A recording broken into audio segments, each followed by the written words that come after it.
ఒక్క నిమిషం ఒక్క నిమిషం లక్ష్మణ్ గారు, ఎందుకంటే మీరు కూడా అబ్జర్వ్ చేస్తున్నారు రాష్ట్ర విభజన నాటికి అప్పుడే ఇంకా రాజశేఖర్ గారు కూడా కాంగ్రెస్ లో సుదీర్ఘకాలం ఉన్న వ్యక్తి.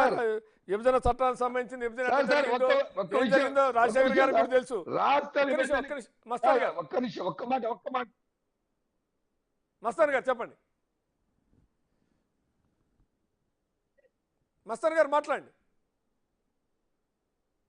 సార్. రాష్ట్ర విభజనకి తెలుగుదేశం పార్టీ జగన్మోహన్ రెడ్డి గారి ఉత్తరం, ఈ రాష్ట్రంలో ఉన్న సిపిఐ పార్టీ అన్ని కూడా ఇచ్చిన తర్వాత మేము రాష్ట్ర విభజన చేశాం. కానీ ఈ దుర్మార్గ ఆలోచన విధానంతో ఈ రాష్ట్ర విభజన జరిగిన తర్వాత మమ్మల్ని దోషం చేశారు. దోషం చేసిన తర్వాత ఈ రాష్ట్ర విభజన తర్వాత ఏం కావాలి, ఏ సామాజిక వర్గాలకు అభివృద్ధి కావాలి, వెనకబడుతానని ఎట్లా రూపుమాపాలి, లేదా ఈ రాష్ట్ర భవిష్యత్తు కోసం ఏమేమి పెట్టాలి అని చెప్పి కాంగ్రెస్ పార్టీ అన్ని పార్టీని అడిగితే ఒక్క పార్టీ కూడా వచ్చి ఈ ప్రజల పక్షాన మాట్లాడలేదే. ఒక్కళ్ళు వచ్చి మాట్లాడలా. కాంగ్రెస్ పార్టీ ఎటుకి ఈ రాష్ట్రానికి ఏం కావాలా, ఉన్నత విద్యా ప్రమాణాలు కలిగిన ఏమేం కాలేజీలు పెట్టాలా, ఏమేమి యూనివర్సిటీలు పెట్టాలా, రైతులకు ఏమేమి యూనివర్సిటీ పెట్టాలా, లేదా కోస్తా కారిడార్ ఏంది, లేదా స్పెషల్ స్టాటస్ ఏంది, పోలవరం ఏంటి, ఈ అమరావతి రాజధాని పూర్తిగా కేంద్ర ప్రభుత్వం కట్టాలి అని చెప్పి ఇవన్నీ కూడా చట్టాలు పెట్టింది. ఈ చాతగా రైట్ వస్తా. ఒక్కసారి మస్తాన్ గారు ఒక్క నిమిషం లక్ష్మణ్ గారి దగ్గరికి వెళ్ళి వస్తా. మస్తాన్ గారు ఒక్క నిమిషం మస్తాన్ గారు ఒక్క నిమిషం రైట్ ఒక్క నిమిషం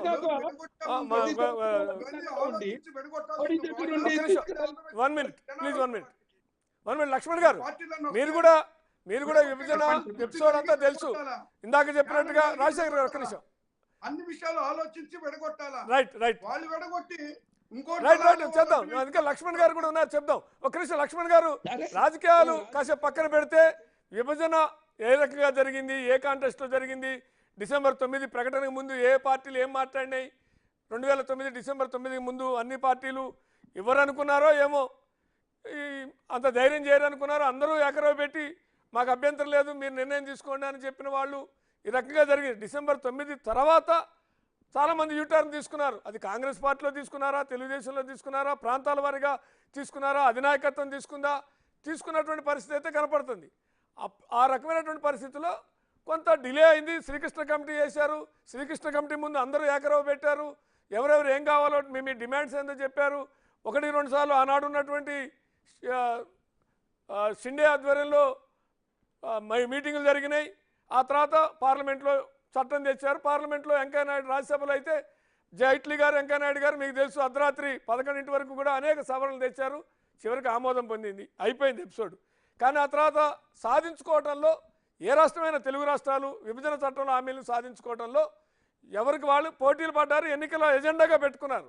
కానీ సాధించింది ఏంటి అంటే మీరు చెప్పాలి విశ్లేషణ. ఇప్పుడు మళ్ళీ కాంగ్రెస్ని స్కేప్ గోట్ చేసి మాట్లాడుతున్న పరిస్థితి. ఎట్లా చూడాలి ఈ పరిణామాలు, ఈ ఎపిసోడ్ని?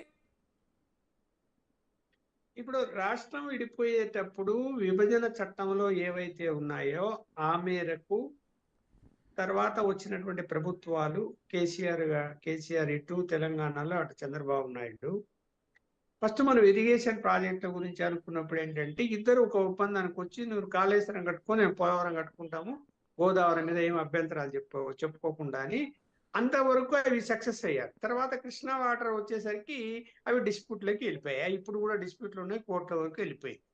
ఇంకా దాని తర్వాత నీటి జలాలకు సంబంధించిన అంశం తర్వాత రాజధాని నిర్మాణం ప్రధానంగా చెప్పుకోవాలంటే, తర్వాత లోటు ఏదైతే ఉంటుందో బడ్జెట్ లోటు దానికి నిధులు ఇవ్వటం.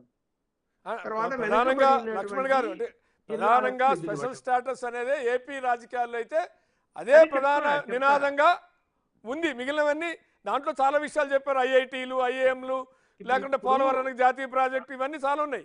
కానీ స్పెషల్ స్టేటస్ అనేటువంటిదే ప్రధాన ఎజెండాగా ఎన్నికల్లో 14 కానీ 18 కానీ.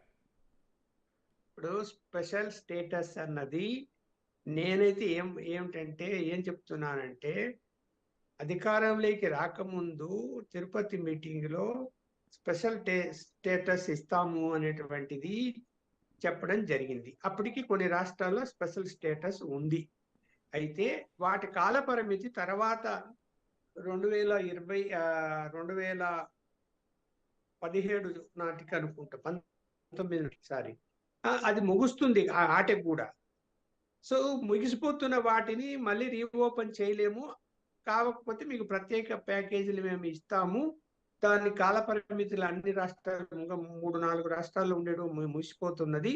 తిరిగి అప్పుడు ఏమైంది, ఈ ఈ మన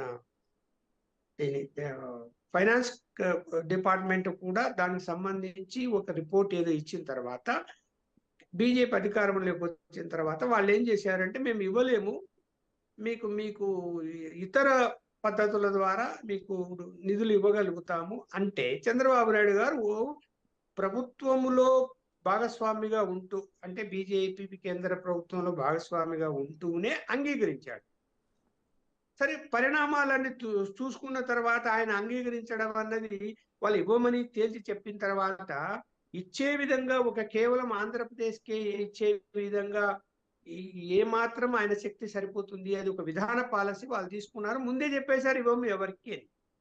సో దానికి కట్టుబడి ఉన్నారు, కట్టుబడి నడిచిపోయింది. మళ్ళా ప్రభుత్వం వచ్చిన తర్వాత కూడా వాళ్ళు పార్లమెంట్ లో క్వశ్చన్లు వేసినప్పుడు కూడా మేము ఇవ్వమనే చెప్పారు, ఇప్పుడు ప్రస్తుతం కూడా, అంతకుముందు కాకుండా ఇప్పుడు కూడా. అందువల్ల ఏంటంటే వాళ్ళను వాళ్ళ తప్పుపట్టడానికి ఇప్పుడు అవకాశం లేదు. సరే, కాంగ్రెస్ పార్టీ ఎన్నికల కోసము మేము వస్తే మళ్ళీ ఇస్తాము స్పెషల్ స్టేటస్ అంటే, ఒక ఆంధ్రప్రదేశ్కే కాదు, దేశంలో చాలా రాష్ట్రాల్లో అన్నిటికీ ఇవ్వాల్సి వస్తుంది. వాళ్ళు ఒకవేళ ఇవ్వదలుచుకుంటే వాళ్ళకి అధికారంలో కేంద్రంలో వస్తే, అది దాని పరిణామాలు తర్వాత ఎలా ఉంటాయనేది మనం ఆలోచించుకుంటే, ఇప్పుడు ఏంటంటే దాన్ని పూచి చూపించేసి దాని మీద బీజేపీ మీద సాధించలేకపోయాడు తెలుగుదేశం వాళ్ళు అని చెప్పి, తెలుగుదేశం మీద కాంగ్రెస్ వైఎస్ఆర్సీపీ వాళ్ళు మీరు అధికారంలోకి వచ్చి పూర్తిగా అన్ని బిల్లులకు మద్దతు తెలుపుతున్నారు, బీజేపీతో అండగాగి ఉన్నారు, నేను మెడల్ వంచి తీసుకొస్తా అన్నావు, మరి నువ్వెందుకు తీసుకురాలేదు అని చెప్పి తెలుగుదేశం అంటే ప్రతిపక్షాలు జగన్మోహన్ రెడ్డి గారిని అడగడము, జగన్మోహన్ రెడ్డి గారు నేను ఎప్పుడు లెక్కలు రాస్తున్నా. ఇప్పుడు అసలు అది కాదు, నేను లక్ష్మణ్ గారు 1 మినిట్, నేనేమంటున్నా అంటే, స్పెషల్ స్టేటస్ టీడీపీ ఫెయిల్ అయింది, మేము సాధిస్తాం, వీళ్ళు ఫెయిల్ అయ్యారు. ఇప్పుడు అసలు స్పెషల్ స్టేటస్ అనేది ఎగిరిపోయింది. ఇప్పుడు రేపు పొద్దున్న నాకు తెలిసి కాంగ్రెస్ కొద్ది యాక్టివ్ అయ్యే కొద్దీ కాంగ్రెస్ ఈ రాష్ట్రానికి అన్యాయం చేసింది అనేది ముందుకు వస్తుంది. స్పెషల్ స్టేటస్ ఎగిరిపోయింది, అడావిడిగా విభజన చేసింది, అడావిడిగా రాష్ట్రాన్ని విభజించింది, ఆంధ్రప్రదేశ్కి అన్యాయం చేసింది అనేదే ముందుకు వస్తుంది. స్పెషల్ స్టేటస్ ఎగిరిపోయే ప్రమాదం ఉంది. కాంగ్రెస్ యాక్టివ్గా లేనప్పుడు వీళ్ళిద్దరూ నీతో సాధ్యం కాల, చివరికి ఇద్దరికి సాధ్యం కాల, ఇప్పుడేం చేయాలి?